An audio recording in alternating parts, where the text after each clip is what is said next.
इस स्वर्गीय सभा में मैं आपका स्वागत करता हूं परमेश्वर की प्रेजेंस में।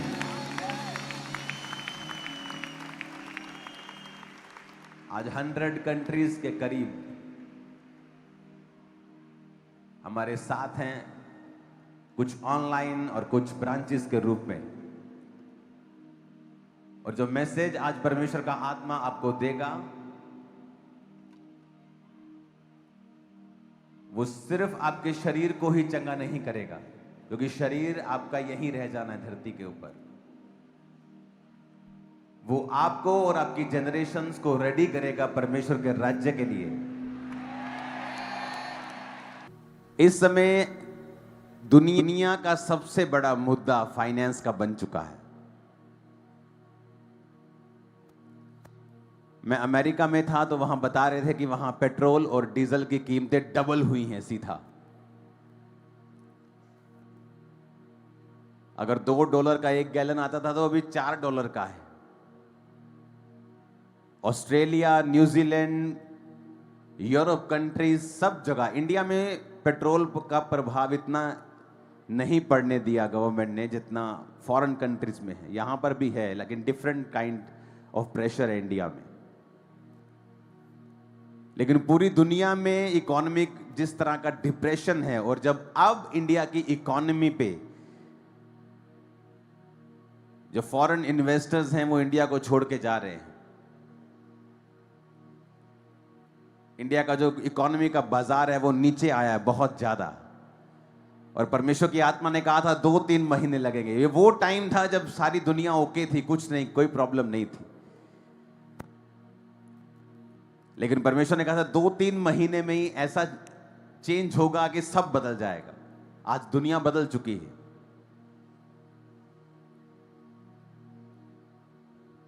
हमें पहले से मालूम है, देखो कलीसिया आपको पहले से पता है कि फ्यूचर में क्या होने वाला है।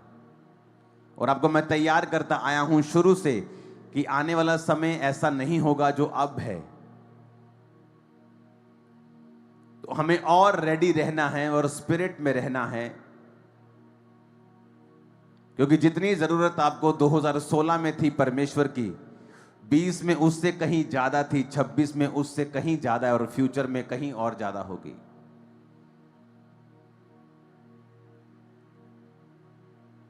और जिस तरह का अभी इकोनॉमिक प्रेशर चल रहा है, आपको नहीं पता उसका इफेक्ट जो है वो मोस्टली मीडियम क्लास फैमिलीज और लोअर मिडिल इनकम पर होता है। अमीरों पे नहीं होता इतना, उनकी इनकम कम होती है। लेकिन एक गरीब जो है वो खाना खाने के लिए फिर सोचता है। फ्यूचर में समय इस प्रकार आएगा कि फैमिली का एक मेंबर अपनी कमाई से फैमिली नहीं चला पाएगा। ये फ्यूचर आ रहा है अभी। जितनी बातें मैंने आपको बताई आपने पूरा होते उसे देखा है। मैंने आपको करेंसीज के बारे में बताया है। और ये जब अब जो हो रहा है वो उसका एक जस्ट उसका एक विजन है। कंप्लीट प्रॉफिटिक कंप्लीट नहीं हुआ अभी वो होगा फ्यूचर में पूरा। और उसका रीजन युद्ध ही होगा, मैंने आपको शुरू से बताया। और अब जो फ्यूचर में होगा कि एक फैमिली मेंबर भी अगर कमाएगा तो खिला नहीं पाएगा। और अभी आपको लगता है कि अभी भी ऐसा ही है, लेकिन अभी उस लेवल का नहीं है। जो मैं बात कर रहा हूं मैं उसको खुल के नहीं बता सकता हूं, लेकिन वो बड़ा भयानक है जो फ्यूचर में होने वाला है। इसीलिए परमेश्वर ने आज आपको कॉल की है। आज आप व्हाइट कपड़ों में आए हैं, आपको स्वर्गीय दर्शन परमेश्वर ने दिया है। तो आज जब हम इस टीचिंग को सुनेंगे, अपना ज्यादा ध्यान आज वचन के ऊपर रखना है, क्योंकि वचन ही है जो आज आपको मेनली डिलीवर करेगा, जो आज आपको ज्यादातर छुटकारा देगा। वो आज का वचन होगा आपकी लाइफ में। कि अगर हमें ये पता है कि फ्यूचर में क्या है, अगर हमें ये मालूम होता है, परमेश्वर की आत्मा हमें बताती है कि फ्यूचर में क्या आ रहा है, तो परमेश्वर का आत्मा फिर हमें तैयार भी करता है। कितने मेरी बात को समझ रहे हैं? संडे कौन कौन यहां पे था? हाथों को हिलाओ जरा। जो नहीं थे वो हिलाओ हाथों को। जो नहीं, यहां संडे नहीं थे, बहुत से लोग संडे नहीं थे। तो संडे की अगर आपने मीटिंग देखी होगी तो मैंने बताया था कि मुझे और मेरी वाइफ को सेम सपना सेम प्लेन में सेम समय आया, जहां हमें मालूम हुआ कि हमारे प्लेन का जो जो जो लैंडिंग है वो इमरजेंसी हो रही है और एक ग्राउंड में हो रही है।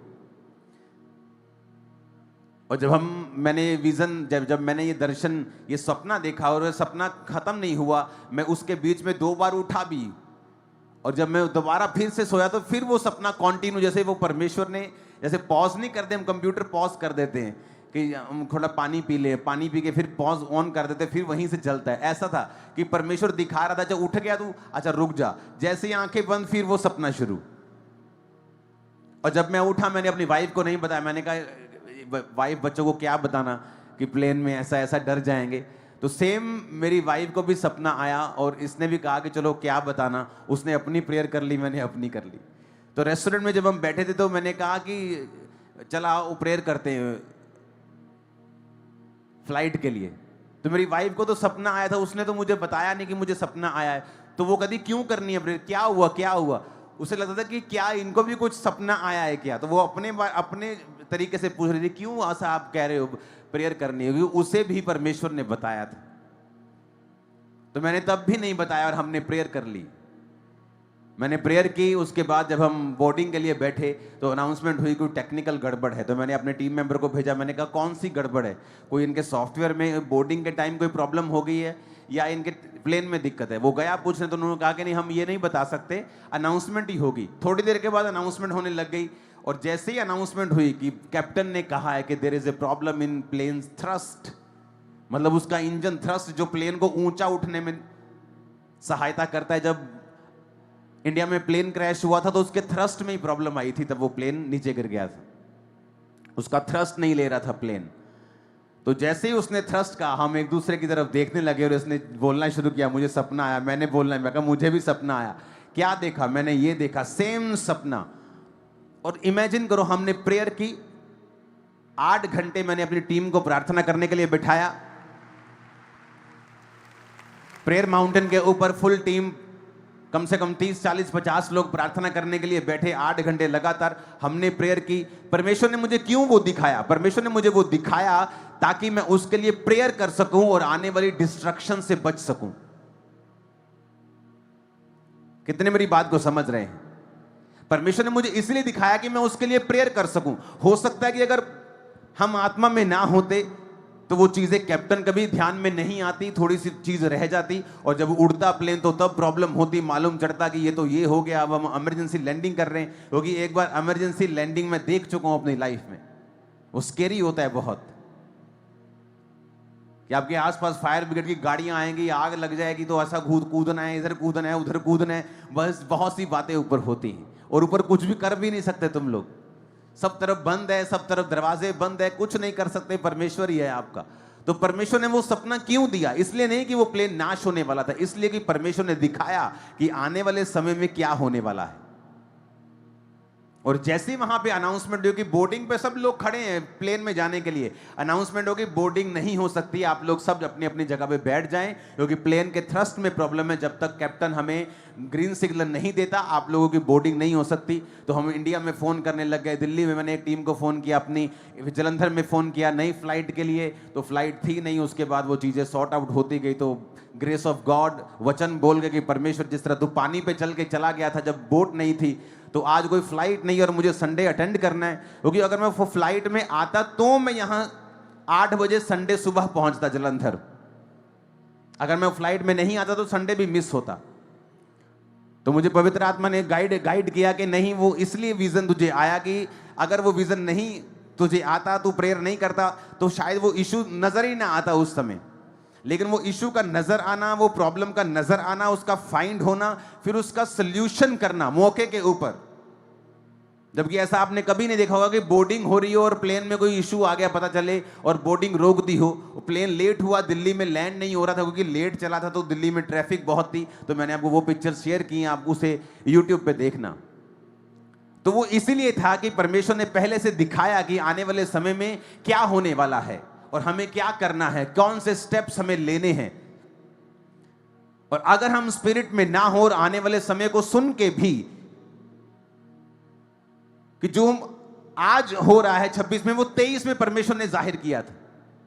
जो आज हो रहा है करेंसी के बारे में मैंने आपको बताया था कि करेंसीज वीक होंगी, फेल होंगी, वो आज हमारे साथ हो रहा है। अगर ये परमेश्वर हमें बताता है, जाहिर करता है, हम इसलिए, और प्लेन में मैं एक्साइटेड होके बैठा, प्लेन में डर नहीं था मेरे मन में, इसलिए कि परमेश्वर इतना महान है कि उसने सिर्फ मुझसे बात नहीं की, उसने सेम टाइम, हमारे सोने का समय भी सेम था प्लेन में। वो अगली सीट पे थी, मैं पिछली सीट के ऊपर था, और सेम टाइम हम सोए, और सेम टाइम एक ही सपना आता है, और सेम टाइम हम जागते हैं। और ये हमारे लिए ज्यादा एक्साइटेड करने वाली चीज थी कि परमेश्वर ने हमसे आकाश में 40,000 फीट की ऊंचाई पर बात की, सेम बात की मेरे से, सेम बात मेरी वाइफ से। ये मेरे लिए और मेरी वाइफ के लिए एक्साइटेड होने वाली बात थी कि परमेश्वर हमारे साथ इतना ज्यादा है कि वो आसमान में भी हमारे साथ बात कर रहा है। वो हमें बता रहा है कि तेरे आगे वाला जो प्लेन है उसकी हालत क्या है।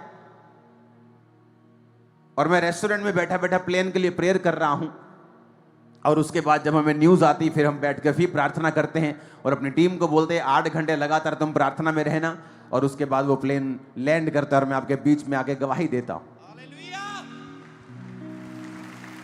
हालेलुया। जब परमेश्वर ने हमें बता दिया कि फ्यूचर में क्या होगा, आने वाले समय में क्या होने वाला है, तो हम मूर्ख ना हों और हम आने वाले समय की तैयारी करें और अपने जीवन को इस तरह से तैयार करें क्योंकि हमें पता है कि फ्यूचर में क्या होने वाला है। अपने हाथों को उठाओ। सबसे पहले अपने देश के लिए, आप जिस भी देश में रहते हैं और इस समय जितने भी देश जुड़े हुए हैं इस मीटिंग में, अपने अपने देश के लिए आप प्रार्थना करेंगे। अपने हाथों को उठाओ। अपने देश की इकोनॉमी के लिए प्रार्थना करेंगे, देश की सरकारों के लिए प्रार्थना करेंगे, उनके अंदर बोझ आए, सेवा भावना और अधिक रीति के साथ उनके हृदय में उतरे। खुदावंद हमारी इकोनॉमी को ब्लेस करें, हमारे देश की वैल्यू को बढ़ाए। तेरी सच्चाई खुदावंद इस देश के कोने कोने तक पहुंचे। जहां भी सताव है खुदावंद, वहां भी तेरा आत्मा उनको छुए।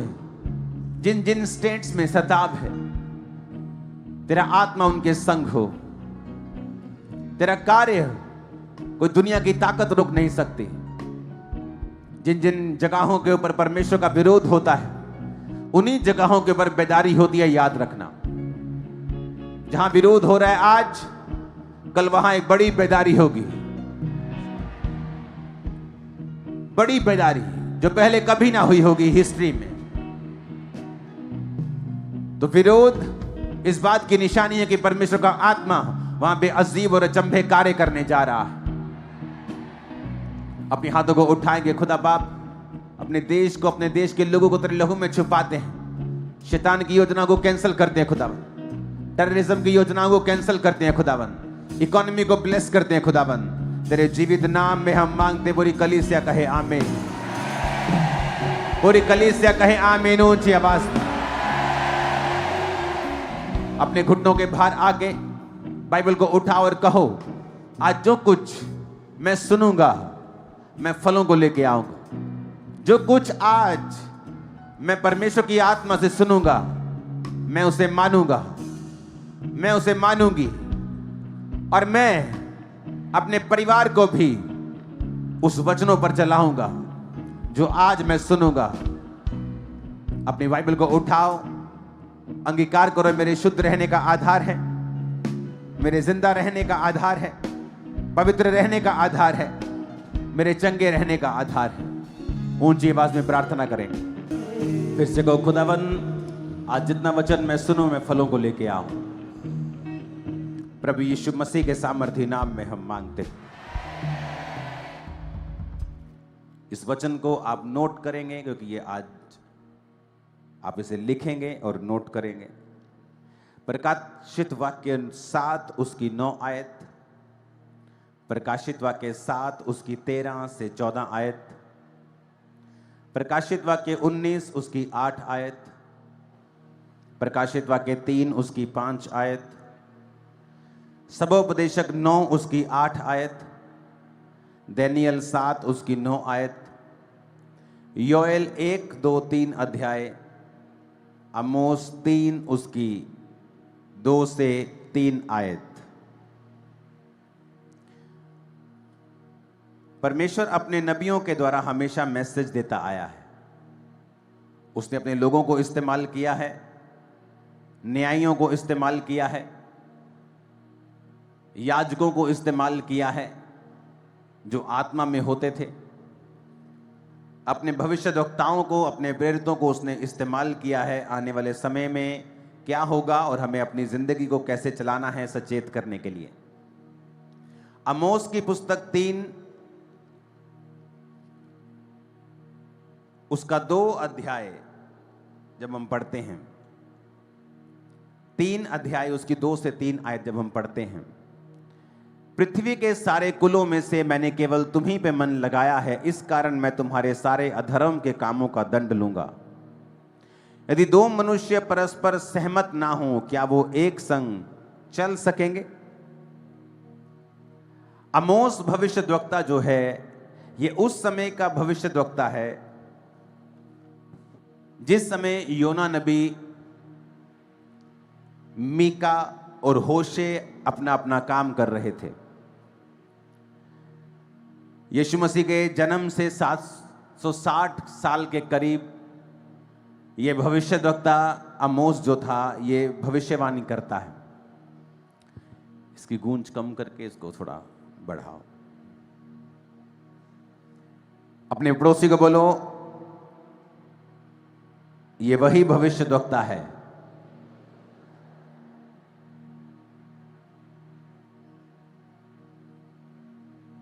फिर से बोलो अपने पड़ोसी को, ये वही भविष्यद्वक्ता है जो योना के समय में था।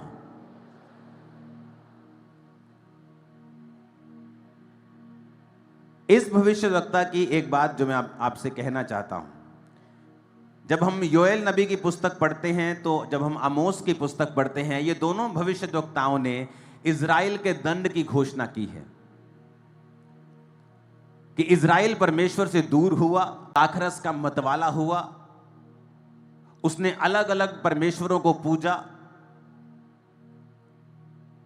उसने गरीबों के ऊपर अत्याचार किए, उसने गलत कमाई को रखा, तो परमेश्वर उनसे नाराज हुआ और बाइबल कहती है परमेश्वर ने इजराइल के ऊपर दंड की घोषणा की। इसलिए योएल नबी की पुस्तक में लिखा है कि तुम्हारी उपज को टिड्डियों ने खा लिया है, तुम्हारी दाख की बारियां सूख गई हैं, और वो भी इजराइल के दंड की घोषणा करता है। आमोस भी इजराइल और इजराइल के साथ वो जातियां जो परमेश्वर को पसंद नहीं करती थी, उन पर भी वो दंड की घोषणा करता है।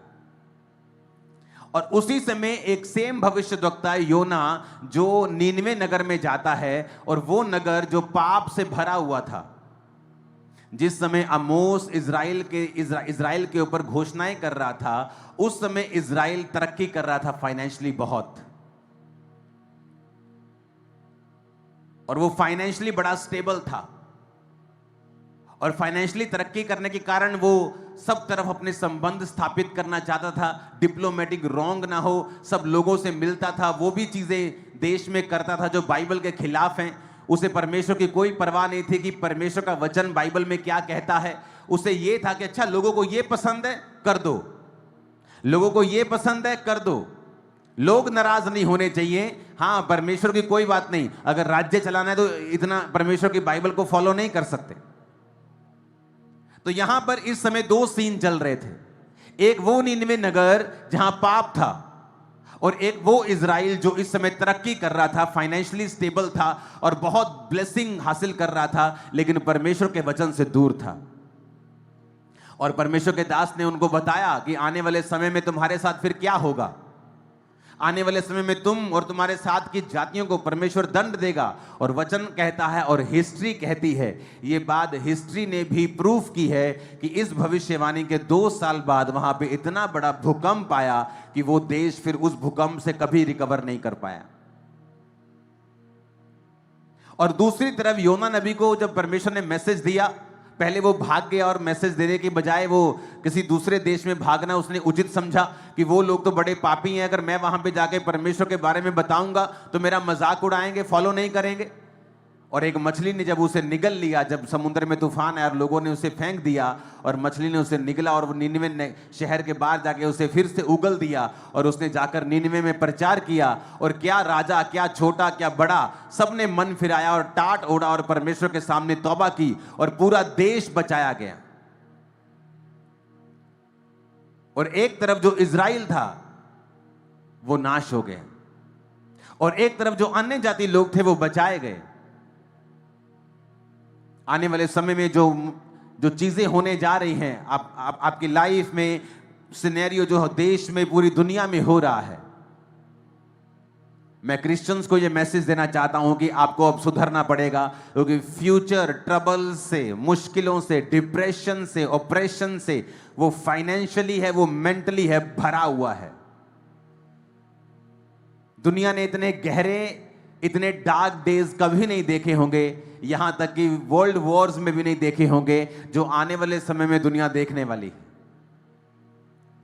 और परमेश्वर ने इसीलिए आप पर जाहिर किया है। वो इसलिए आपको नहीं बता रहा कि वो आपको दुखी देखना चाहता है, वो या आपको वो मारना चाहता है, या वो आपको डराना चाहता है। नहीं, जब परमेश्वर ने मुझे दर्शन दिया प्लेन के बारे में मेरी वाइफ को, तो इसका मतलब ये नहीं था कि वो हमें डराना चाहता है या हमें नुकसान देना चाहता है। इसका मतलब ये था कि परमेश्वर हमें अलर्ट कर रहा था कि फ्यूचर में ये चीजें शैतान करना चाहता है, तुम्हें उसके लिए तैयार रहना है।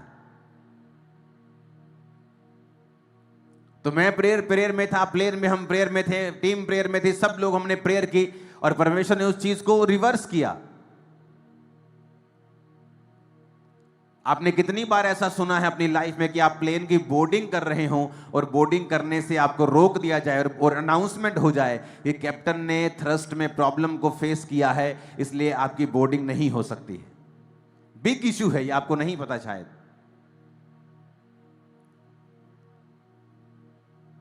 परमेश्वर इसलिए आपको नहीं बता रहा कि फ्यूचर में क्या होगा कि आप दुखी हो जाए, कहें ये तो बड़ा मुश्किल है, आप निराश हो जाए। नहीं, परमेश्वर आपको इसलिए बता रहा है कि फ्यूचर में आप क्या देखेंगे कि आप इस चीज के लिए तैयार होंगे। परमेश्वर ने कहा दाखरस के मतवाले मत बनो, लेकिन बहुत सारे क्रिश्चियन जो शराब पीते हैं, उन्हें लगता है बाइबल हमें अलाउ करती है शराब पीना, जबकि नया नियम आपको शराब पीने का अलाउ नहीं करता है। किसी दवाई में अल्कोहल है, आप उसे ले सकते हैं। किसी दवाई में वो 0.5 ml, वो 0.25 ml, लेकिन अगर आप उसे नशे के रूप में ले रहे हैं तो आप नया नियम नहीं मान रहे हैं, जहां पर लिखा है दाखरस के मतवाले नहीं बनो, परंतु आत्मा से परिपूर्ण होते जाओ। क्योंकि जब शराब पी के जो दिलेरी आपके अंदर आती है, वो सेम दिलेरी तब आती है जब आप प्रार्थना में होते हैं, और प्रार्थना करने के बाद जब पवित्र आत्मा आपको छूता है, आप सेम दिलेरी को महसूस करते हैं। तो परमेश्वर नहीं चाहता कि आपकी दिलेरी शराब की वजह से हो और टेम्परेरी हो, वो चाहता है वो एक्सपीरियंस आप पवित्र आत्मा के जरिए लें। और इसलिए परमेश्वर ने कहा नए नियम में कि तुम दाखरस के मतवाले नहीं हो, परंतु वो दिलेरी, वो नशा, वो सुरूर तुम पवित्र आत्मा से लो, जो पवित्र आत्मा तुमको देना चाहता है। बहुत से क्रिश्चियंस हैं जो आज चर्च नहीं जाते हैं, जो क्रिश्चियंस हैं वो सिर्फ इस समय आपको क्रिसमस के पास मिलेंगे चर्च में, वो शराब भी पीते हैं, वो सब जगहों में भी जाते हैं, सब जगह सब काम वो करते हैं, और वो खुदा से प्यार भी करते हैं, वो प्रभु से प्यार भी, प्रभु की तरफ खड़े भी होंगे, लेकिन ये इनफ नहीं है, ये बहुत नहीं है, क्योंकि फ्यूचर डार्क है। और अगर आप नहीं इस मैसेज को समझेंगे और फ्यूचर में जब डिस्ट्रक्शन शुरू होंगी, जब फ्यूचर में प्रॉब्लम शुरू होंगी, तब आप उसको अवॉइड नहीं कर पाएंगे, क्योंकि आपको पहले मैसेज दे दिया गया था कि अब जो तौबा नहीं की, तौबा कर लो पूरी तरह से, क्योंकि फ्यूचर में शैतान बड़े बड़े हथियार लेके बैठा है। अन्य जातियों के लिए तो लेके बैठा ही है, वो आपके लिए ज्यादा लेके बैठा है, क्योंकि परमेश्वर ने कहा मैंने तुमको चुन लिया है दुनिया में अपनी ग्लोरी को दिखाने के लिए, परंतु अब मैं तुम्हारे अधर्म का लेखा भी तुमसे लूंगा, क्योंकि मेरा चुनाव भी तुम थे, इसलिए मैं लेखा भी तुमसे ज्यादा लूंगा। ऊंची आवाज में हालेलुया बोलो जरा। अगर परमेश्वर हमें यह बता रहा है कि फ्यूचर डार्क है, आप इमेजिन भी नहीं कर सकते वो कितना डिप्रेस्ड है फ्यूचर, और जल्दी जल्दी सिचुएशन चेंज हो रही है। सून, टाइम नहीं लग रहा बिल्कुल भी, सब कुछ जल्दी जल्दी हो रहा है। और हमें यह ध्यान में रखना है कि परमेश्वर ने हम पे ये जाहिर इसलिए किया है कि इसलिए नहीं कि हम दुखी हो जाए, डिप्रेस हो जाए, अपने फ्यूचर की चिंता छोड़ दें, अपने बिजनेस को ना बनाए। नहीं, मैं आपको टेस्टिमनी देता हूं। जब कोविड स्टार्ट हुआ तो क्या हुआ पूरी दुनिया में? जो ठंडी मिनिस्ट्रीज थी, जिनको आत्मा से कोई लेना देना नहीं था, बल्कि वो आत्मा का विरोध करते थे। ये क्या 5 घंटे की मीटिंग है, ये क्या 6 घंटे की मीटिंग है, ये क्या वर्शिप भी करते रहते हैं, ये क्या तालियां बजाते रहते हैं, क्या आत्मा से भरते रहते हैं। परमेश्वर ने आत्मा सबको पिला दिया है, आत्मा सबको दे दिया है एक बार में ही, अब किसी की जरूरत नहीं है। आप देखो वो बहुत सी चर्चेस बंद हुई हैं कोविड के टाइम, बहुत सी चर्चेस। और खामरा चर्च जब चर्च क्लोज हुई, लोगों को लगा अब देखते हैं क्या होता है, अब देखते हैं खर्चे कैसे पूरे होते हैं, अब देखते हैं कैसे काम होते हैं, अब देखते हैं परमेश्वर का काम कैसे होता है। मैं आपको टेस्टिमनी देता हूं, कोविड के बाद इस चर्च का फाइनेंशियल स्टेटस 10 गुना ऊपर गया है कोविड के टाइम में। अपने पड़ोसी को बोलो, जब मुसीबत आती है, जब अकाल आता है किसी देश के ऊपर, तो परमेश्वर के लोग वहां चमकते हैं। ऊंची आवाज में कहो पड़ोसी से।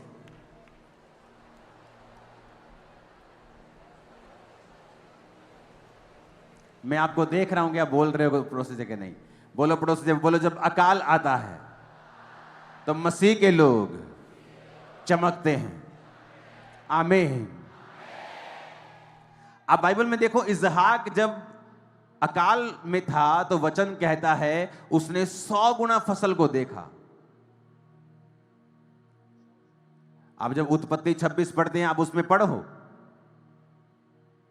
कि वो 100 गुना फसल को देखता है जब अकाल आया, जबकि लोग मर रहे थे, भैंसें मर रही थी, गाय मर रही थी, पशु मर रहे थे, खेती मर रही थी, लोग मर रहे थे, लेकिन वो नहीं मरा।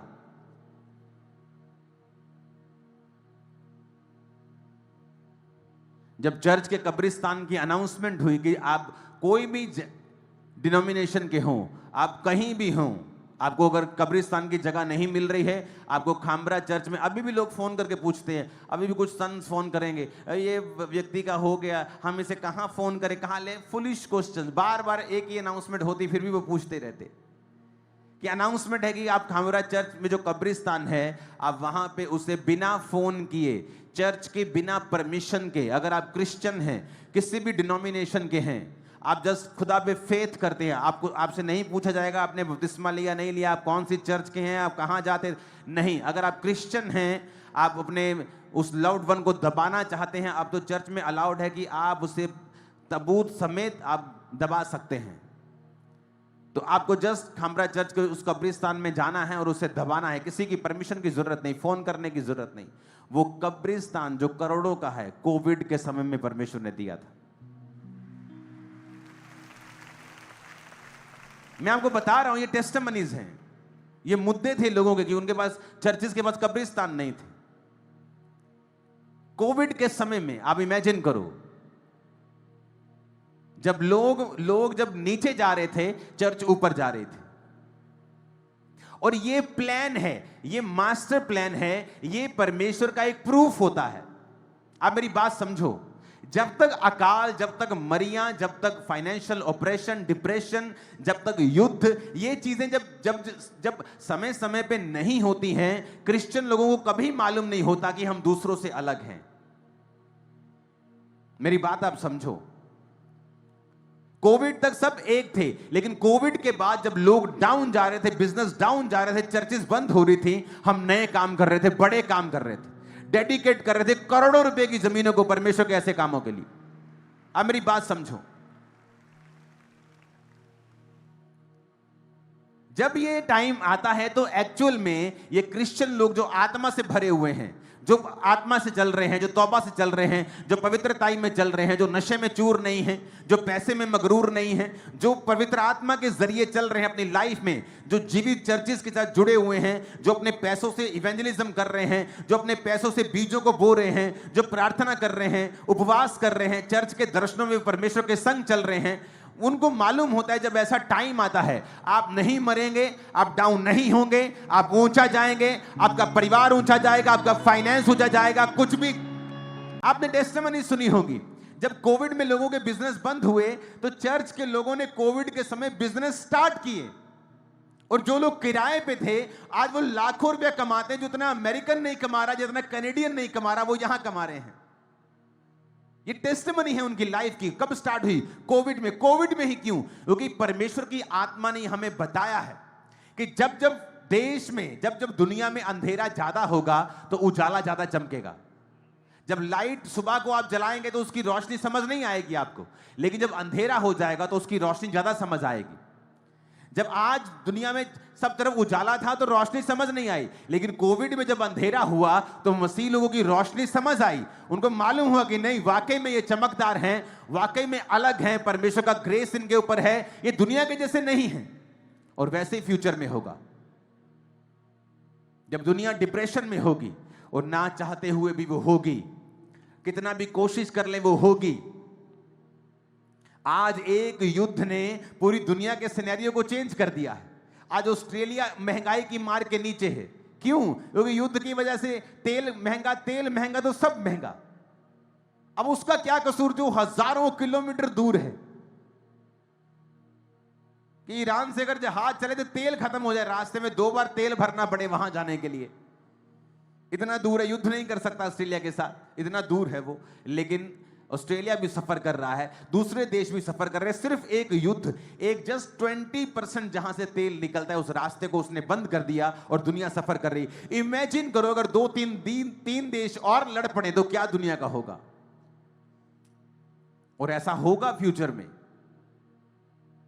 कुछ बंद हो जाएंगे, कुछ नए चलेंगे, लेकिन परमेश्वर का आत्मा आपको तैयार कर रहा है कि अगर आप तौबा में रहें। आज देखो अन्य जाति लोग तौबा करी जा रहे हैं, वो योना के प्रचार को सुनते हैं और परमेश्वर पे यकीन करते हैं और वो तौबा कर रहे, बची जा रहे हैं, परमेश्वर को ब्लेस कर रहे हैं। लेकिन जो क्रिश्चियन लोग हैं, मुझे लगता है परमेश्वर साडा है, पादरी भी साडा है, रब भी साडा है, बिशप भी साडा है, सानू रब ने की कह लेना, ही तो क्रिश्चियन है। और वो ज्यादा कर्ज के नीचे, श्रापों के नीचे हैं, क्योंकि वो समझ नहीं रहे कि परमेश्वर ने कहा मैंने तुमको अगर चुना है, पहले चुना है, मैं अधर्म का दंड भी तुम्हें पहले दूंगा, मैं दुख भी तुम्हें पहले दूंगा, क्योंकि मैंने तुम्हें चुना था दूसरों पर अपने आप को प्रकट करने के लिए। मैंने तुम्हें चुना था कि तुम मेरी काम कर सको, मेरी ग्लोरी को दूसरे लोगों पर जाहिर कर सको, उनको बचा सको। पर तुम शराब में, व्यभिचार में, तुम अलग अलग तरह की जगहों में गए, तुमने वो सब किया जो इजरायली करते थे, इसलिए मैं तुमको दंड दूंगा और तुमको नीचा करूंगा। हालेलुया। परमेश्वर ने अपने लोगों को बोला मैं तुम्हें सिर बनाऊंगा। मोस्टली आप देखो दुनिया की बड़ी बड़ी कंपनीज के मालिक यहूदी हैं, क्रिश्चियंस हैं, क्योंकि वो सिर ठहराए गए। दूसरे देशों के लोग बोस्ट करते हैं मेरा बंदा वहां सीईओ है, मेरा बंदा वहां का, लेकिन वो सब काम करते हैं, लेकिन उसका हेड जो है, उसका जो मालिक है वो क्रिश्चियन है, वो यहूदी है।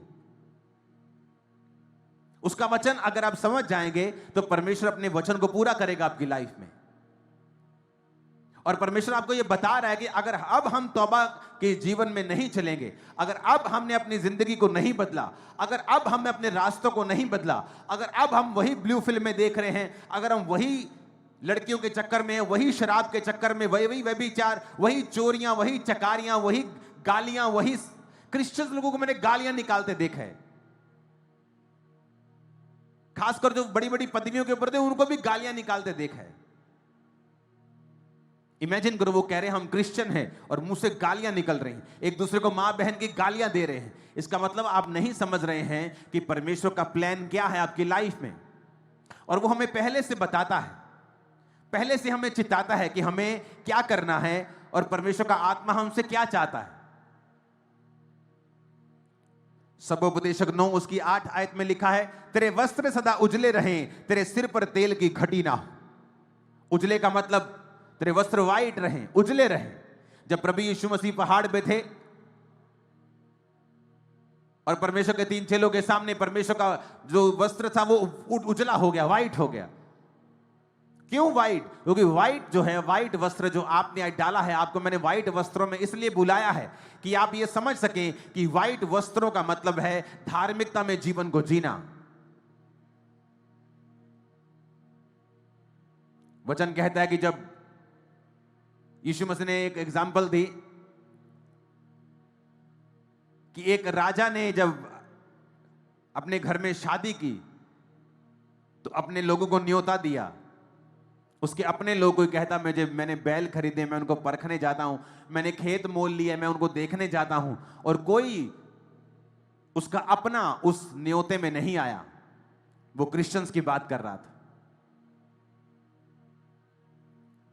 कि परमेश्वर ने क्रिश्चियंस को चुना। आप बॉर्न क्रिश्चियन फैमिली से हैं, लेकिन जब न्योता आता है, आज मीटिंग पे चलते हैं, आज बपतिस्मा लेते हैं, नहीं, तुमको अपनी गर्लफ्रेंड से मिलने जाना है, तुमको शराब पीने जाना है, तुमको पार्टी करने जाना है, तुमको अपनी जॉब में जाना है,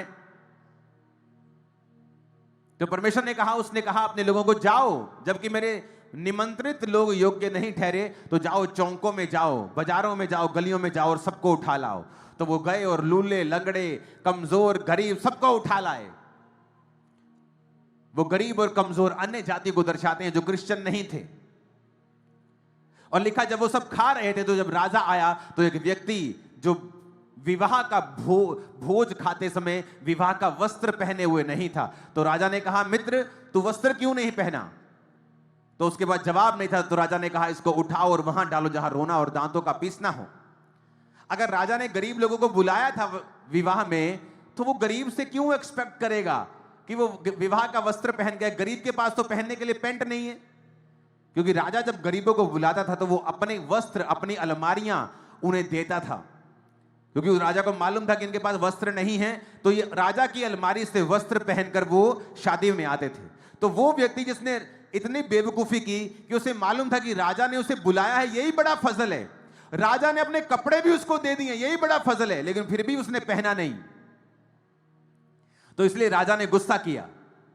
तो इसमें 2 मैसेज हैं। एक वो कि अन्य जातियों को परमेश्वर ने बुलाया, तो आपको बुलाया, इसका मतलब ये नहीं कि आप उस पर घमंड करें और आप कहें कि नहीं नहीं हमें तो परमेश्वर ने जी, देखो जी सानू तो अन्य जातियां तो चुन तो लिया, लेकिन बाइबल से ये भी लिखिया कि हुण तू भी अलर्ट रहे, ते वस्त्र नु पहन के रख, कपड़ियां नु पा के रख, अपने वस्त्रों को डाल के रखो, क्योंकि राजा तुम्हें चेक करेगा कि तुम योग्य नहीं थे मेरी विवाह के भोज में तुम आओ। मैंने अपने अनुग्रह से तुम्हें अन्य जातियों को बुला लिया है, लेकिन क्या तुम विवाह के वस्त्र को पहने हुए हो या नहीं? और वस्त्र जो है वो पवित्रताई को दर्शाता है। इसलिए उसने कहा है कि जब याजक भेंट चढ़ाने के लिए जाएं तो जांघियां पहने, यानी लेगिंग्स पहने नीचे, यानी उनके पजामे हो नीचे, ताकि जब वो भेंट चढ़ाने के लिए सीढ़ी से थोड़ा ऊपर चढ़े तो उनकी टांगों का नंगापन दिखाई ना दे। यानी नंगेपन को परमेश्वर वर्जित करता है। स्त्रियों के कपड़े ऐसे नहीं होने चाहिए कि आपका ऊपर का बॉडी का पार्ट दिखे।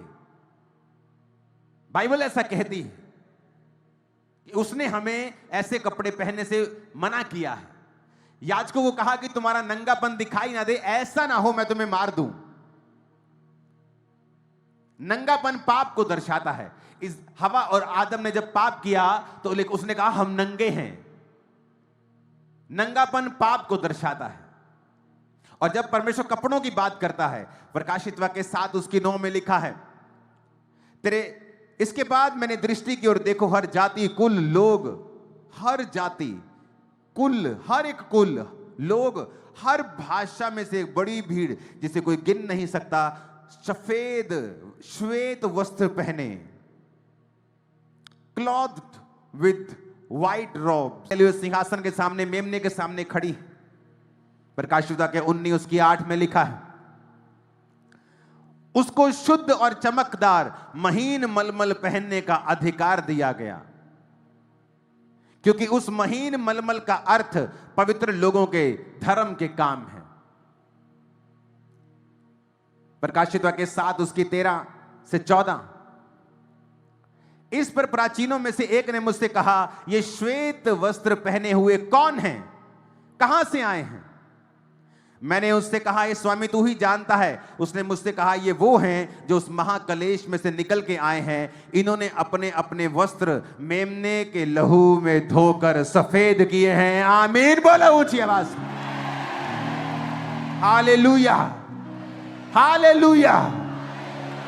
कहता ये वही हैं जिन्होंने लहू के साथ अपने वस्त्रों को सफेद कर लिया है, जिन्होंने पाप के सामने घुटने नहीं टेके हैं, जिन्होंने व्यभिचार के सामने घुटने नहीं टेके हैं, विरोध के सामने घुटने नहीं टेके हैं, जो यहोवा के ही बने रहे, जो जीसस के ही बने रहे। ये वही हैं जो महाकलेश से निकल के आए हैं। उस फ्यूचर में, क्योंकि ये प्रकाशित वाक्य है, फ्यूचर की पुस्तक है, जो होगा ये वही है। मेरी ये प्रार्थना है, मेरी ये विनती है खुदा के सामने कि जितने आज इस वचन को सुन रहे हैं और सुनेंगे, हम सब उसी भीड़ों में शामिल हो जो व्हाइट वस्त्र पहने स्वर्ग में उसके सामने सेवा करेंगे। आमीन ऊंचे वाला चाहिए चर्च। Hallelujah, hallelujah. प्रकाशित वाक्य 3:5 में लिखा है, जो जय पाए उसे इसी प्रकार व्हाइट वस्त्र पहनाया जाएगा। मैं उसका नाम जीवन की पुस्तक में से किसी रिश्ती से ना काटूंगा, उसका नाम अपने पिता और स्वर्गदूतों के सामने मान लूंगा। हालेलुया। जो जय पाए उसे सफेद वस्त्र दिया जाएगा।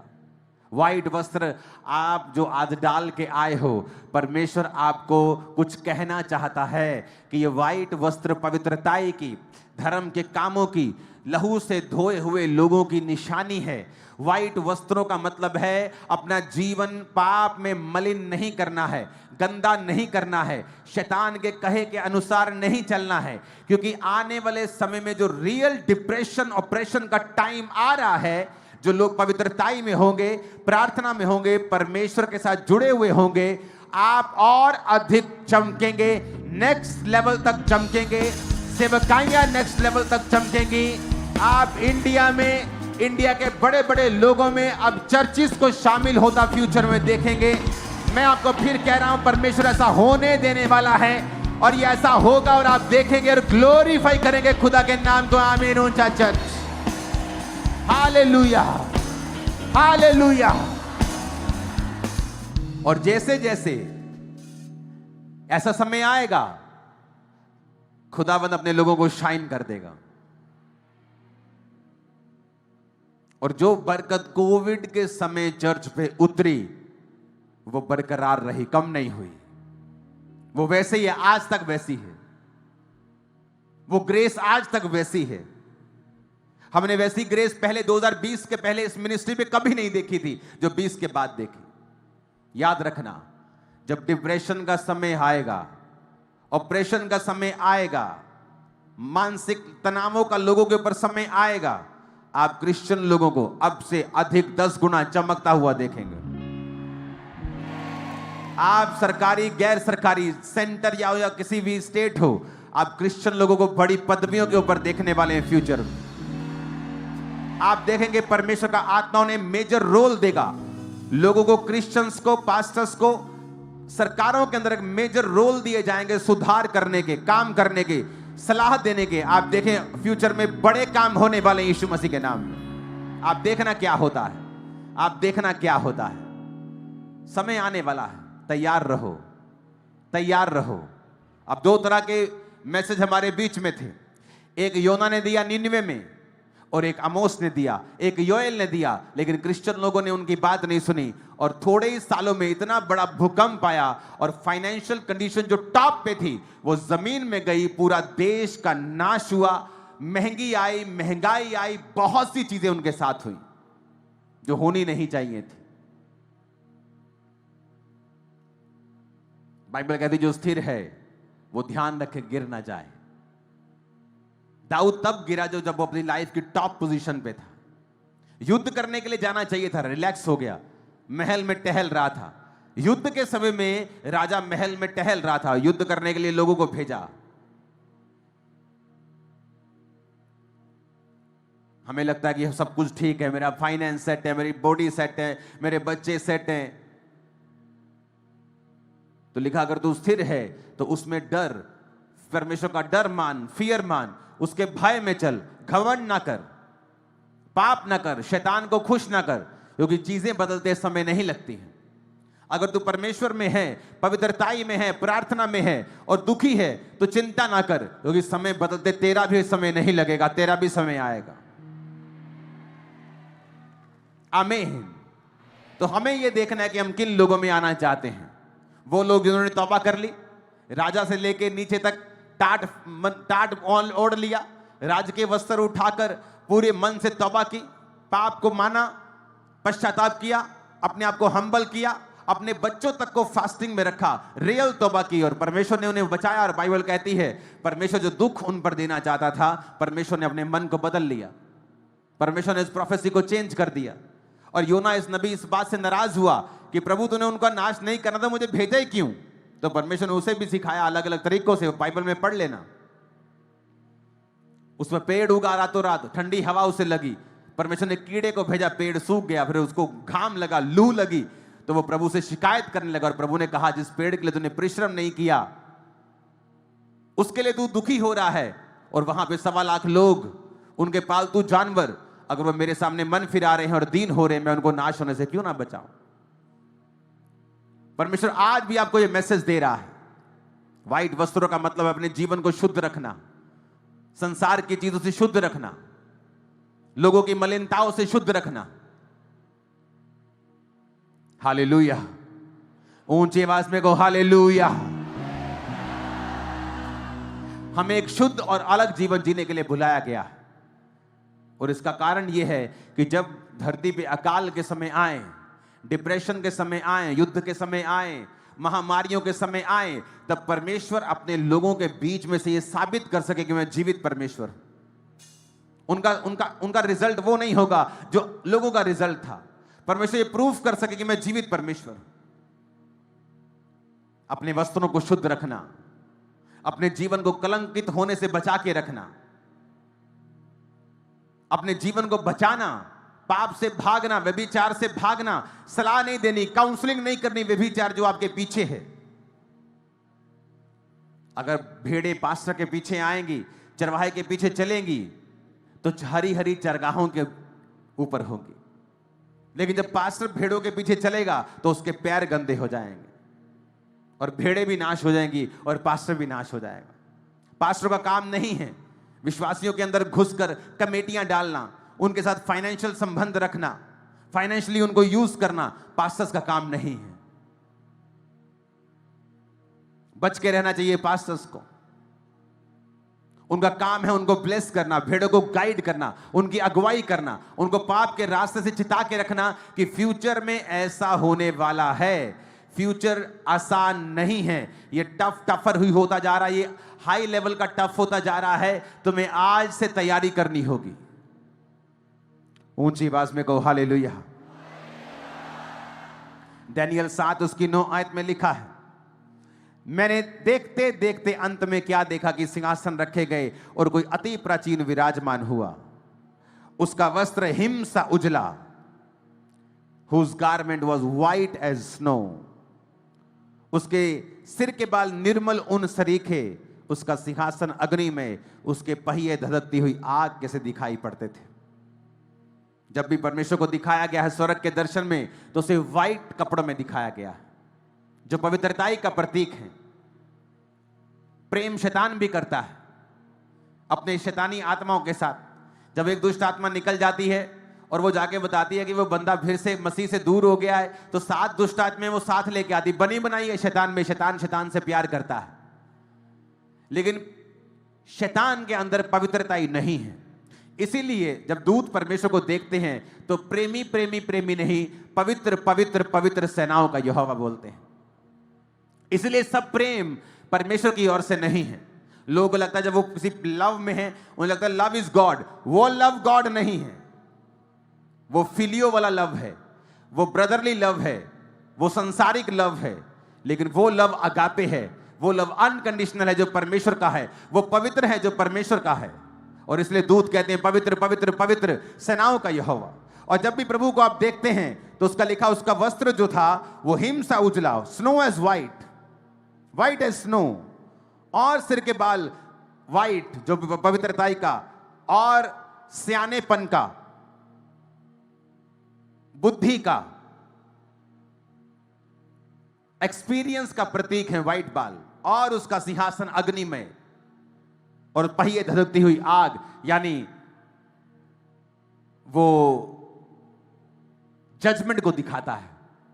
आग में जब आप सोना डालेंगे तो वो चमकता है, और कुछ डालेंगे तो वो पिघल जाता है और वो एक्सपोज हो जाता है। भूसी डालेंगे वो जल जाएगी, सोना डालेंगे वो चमकेगा। आग के अंदर झूठ नहीं बोला जा सकता। आग सब दिखा देती है, ये सोना है, ये लोहा है, ये घास है, ये दिखने में सोना लगता है, ये है नहीं। आग के सामने झूठ नहीं बोला जा सकता। तो अग्नि में सिंहासन, आंखें, जब परमेश्वर के बारे में प्रकाशित वाक्य में जिक्र हुआ तो उसकी आंखें भी ज्वाला के समान है, यानी उसकी आंखों से कुछ भी छुपा हुआ नहीं, जिस तरह आग से कुछ छुपा हुआ नहीं है। वो जानता है आपने बंद कमरे में क्या सोचा है, वो जानता है आपने बंद कमरे में क्या किया है, वो जानता है किसके घर के ऊपर आपने कब्जा किया है, किसकी प्रॉपर्टी का आपने लालच किया है। वो कहता है सुधर जाओ, और वो हमें सुधरने के लिए कहता है ताकि वो फ्यूचर में आपको ब्लेस कर सके, सुरक्षित रख सके, आपको प्रोटेक्ट कर सके, आपके जनरेशन तक को ब्लेस कर सके, आप डिस्ट्रक्शन से बच सकें। जो लोग जिससे गुजरेंगे आप उससे नहीं गुजरेंगे, ये पक्की बात है। वो समय नहीं है कि अब हम अपनी आंखों के हिसाब से और अपनी मर्जियों के हिसाब से चलें। अब वो समय आ गया है जब हमें फैसला करना है, नहीं, परमेश्वर की आत्मा के हिसाब से मुझे चलना है। सब बोलो आमीन। आपके वाइट कपड़े धार्मिकता को दर्शाते हैं। आज आप वाइट कपड़े इसलिए डाल के आए हो कि आप दर्शन ले सको, कि अगर वाइट कपड़े होंगे तो ही मैं स्वर्ग में होऊंगा। धर्म के काम होंगे लहू के साथ धोकर, यीशु के मेमने के लहू के साथ धोकर वाइट कपड़े वाइट किए होंगे तो ही मैं वहां पे होऊंगा, और इस दुनिया में भी तभी सरवाइव कर पाऊंगा। नहीं तो बहुत से फेलियर्स की कहानियां हमने सुनी हैं कि फलाने टाइम पे हम बड़े अमीर होते थे, फलाने टाइम पे हम बड़े ठीक होते थे, लेकिन कुछ ऐसा हुआ हमारे लाइफ में, सब कुछ बिगड़ गया। एक क्रिश्चियन, रियल क्रिश्चियन घर में ये स्टोरी जनरेशन तक कभी ना सुनी जाएगी। यीशु के नाम में आपकी लाइफ में कभी ना सुनी जाएगी। आपने सुना मैंने क्या कहा, आपके बच्चे ये स्टोरी कभी ना सुनेंगे। लोग आपकी पास्ट की विक्ट्रीज कभी ना सुनेंगे, आपकी प्रेजेंट की साथ सुनेंगे इन जीसस नेम। आमीन। ऊंचे वाला चाहिए चर्च।